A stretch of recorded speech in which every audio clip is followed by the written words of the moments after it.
Halo, jumpa lagi dalam Fast Chemistry Class. Kali ini kita akan bersama-sama membahas tentang sifat-sifat alkohol. Yang pertama kita akan membahas tentang sifat fisik dari alkohol, yaitu terdiri dari titik didih. Titik didih alkohol dibandingkan dengan eter menjadi lebih tinggi karena pada senyawa alkohol terdapat ikatan hidrogen. Sifat fisik yang berikutnya adalah kelarutan. Alkohol mudah larut dalam air, karena antar senyawa alkohol dan air juga terjadi ikatan hidrogen. Apa artinya alkohol 70%? Artinya alkoholnya 70%, airnya 30%. Nah, sekarang kita masuk ke sifat-sifat kimia. Kalau bicara tentang sifat-sifat kimia, kita akan membahas tentang reaksi kimia yang terjadi pada senyawa alkohol. Yaitu ada 6 reaksi. Yang pertama adalah reaksi dengan logam aktif, yaitu natrium dan kalium. Reaksi substitusi gugus OH dengan halogen, reaksi oksidasi alkohol, reaksi esterifikasi, reaksi dehidrasi alkohol, dan yang terakhir adalah reaksi pembentukan alkohol. Reaksi yang pertama adalah reaksi dengan logam aktif. Logam aktifnya adalah natrium atau kalium. Kita lihat di sini ya, gugus OH, terutama H pada O, akan disubstitusi dengan logamnya. Apakah natrium atau kalium ya. Jadi H pada OH akan ditukar dengan logam. Contoh yang pertama, etanol C2H5OH ditambah Na, maka H-nya akan nempel di O.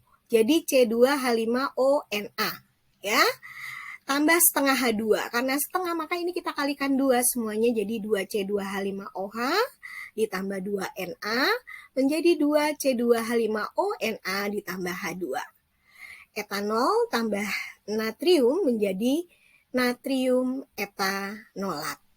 Untuk reaksi dengan logam kalium, di sini ya, yang pertama adalah alkohol primer, yang kedua adalah alkohol sekunder, di sini adalah 2 propanol atau isopropanol atau isopropil alkohol ditambah dengan logam kalium, maka K akan mensubstitusi H pada O sehingga menjadi kalium isopropanolat.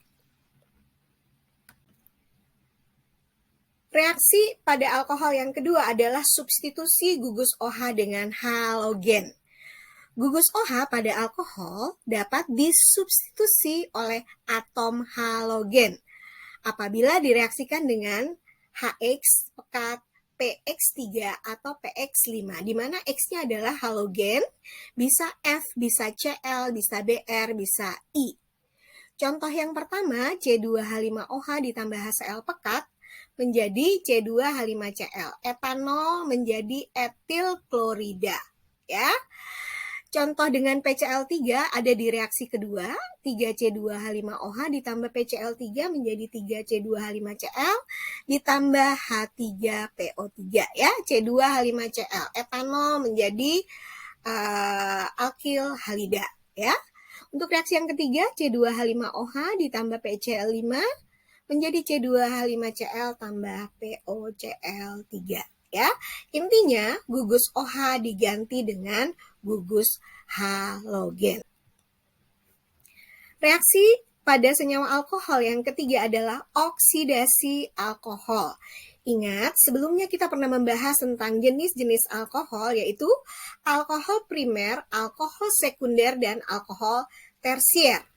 Pada oksidasi alkohol primer, jika alkohol primer dioksidasi akan terbentuk aldehid atau alkanal. Ya, di sini etanol ditambah OO itu ada oksidator ya.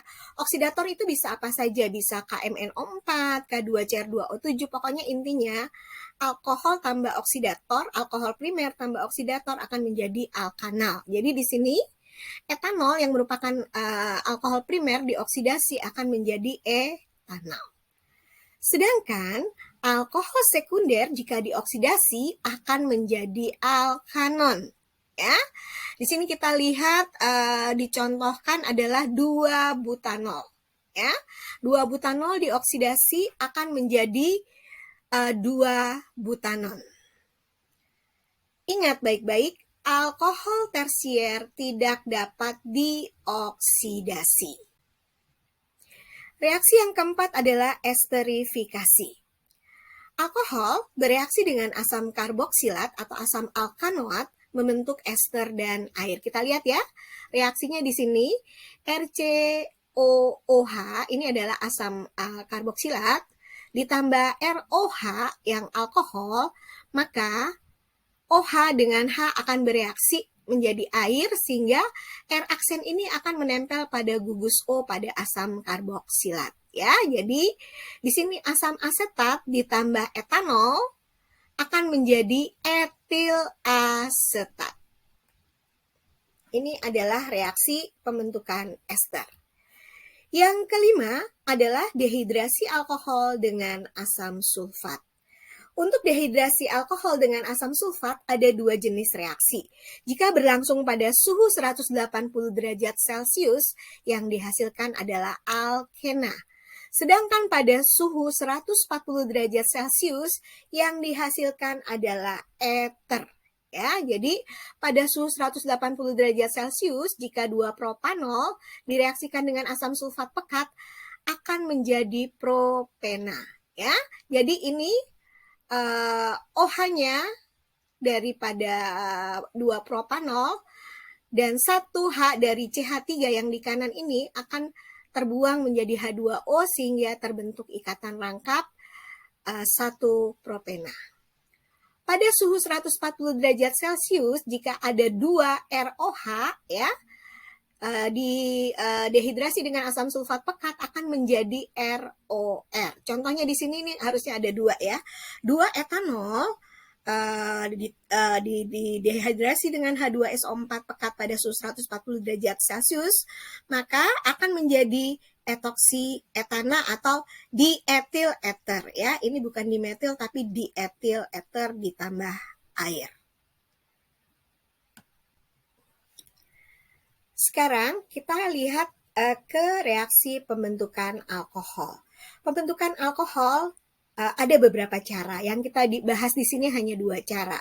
Yang pertama adalah substitusi alkil halida dengan NaOH. Ya, di sini alkil halidanya adalah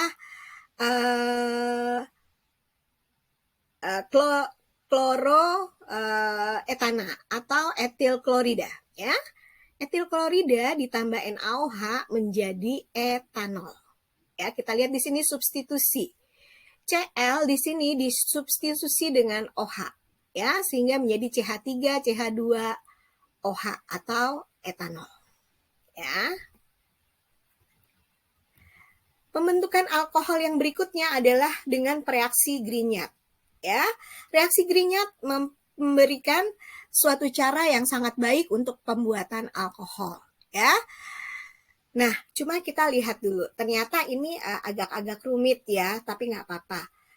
Sebagai tantangan buat kalian. Jadi dengan reaksi Grignard, formaldehid akan menjadi alkohol primer. Sedangkan aldehid akan menjadi alkohol sekunder dan keton akan menjadi alkohol tersier. Ya. Nah, selanjutnya kita akan melihat beberapa kegunaan senyawa alkohol. Yang pertama adalah metanol. Alkohol jenis ini bermanfaat sebagai bahan pelarut untuk pembuatan plastik sampai bahan pembuatan pupuk. Selain itu, metanol berfungsi untuk membuat senyawa-senyawa lain seperti metil, metil ester, asam etanoat, dan formaldehid. Ya. Senyawa yang kedua adalah etanol. Alkohol jenis ini sebenarnya digunakan dalam minuman keras ya. Bahayanya kalau banyak-banyak bisa bikin orang mabok. Selain menjadi bahan minuman, etanol bisa dimanfaatkan pada pewarna makanan, obat-obatan, pelarut parfum, sampai desinfektan untuk pembersih luka. Itu yang kita kenal sehari-hari dengan alkohol 70%. Senyawa alkohol berikutnya adalah gliserol. Nah, kalau alkohol jenis ini bermanfaat sebagai bahan obat-obatan. Gliserol ini digunakan sebagai bahan pelarut untuk obat sirup bayi ya. Tapi nanti yang digunakan ternyata bukan hanya gliserol, hanya etilen glikol. Padahal etilen glikol berbahaya, menyebabkan gagalnya fungsi ginjal ya. Gliserol dalam kehidupan sehari-hari juga ditemukan sebagai bahan pada produk-produk kecantikan. Contohnya untuk pelembab wajah ya. Jadi gliserol itu aman untuk obat-obatan maupun untuk kecantikan. Nah, etilen glikol, sekali lagi, etilen glikol tidak boleh digunakan sebagai pelarut dalam obat panas, karena kalau dia terlepas, dia akan menyebabkan gagalnya fungsi ginjal ya. Tapi etilen glikol sendiri berfungsi sebagai bahan anti beku, contohnya pada campuran air radiator mobil di daerah yang bermusim salju ya. Nah, juga ini digunakan sebagai bahan tambahan pada cat, cairan lem, dan lain-lain. Itu yang kadang-kadang kamu pernah mendengar nggak? Orang anak-anak ngelem, mencium bau lem Aibon, itu adalah etilen glikol. Sangat berbahaya ya, karena bisa menyebabkan gagal ginjal. Oke, cukup dulu pertemuan kita kali ini. Terima kasih, sampai jumpa di kelas berikutnya.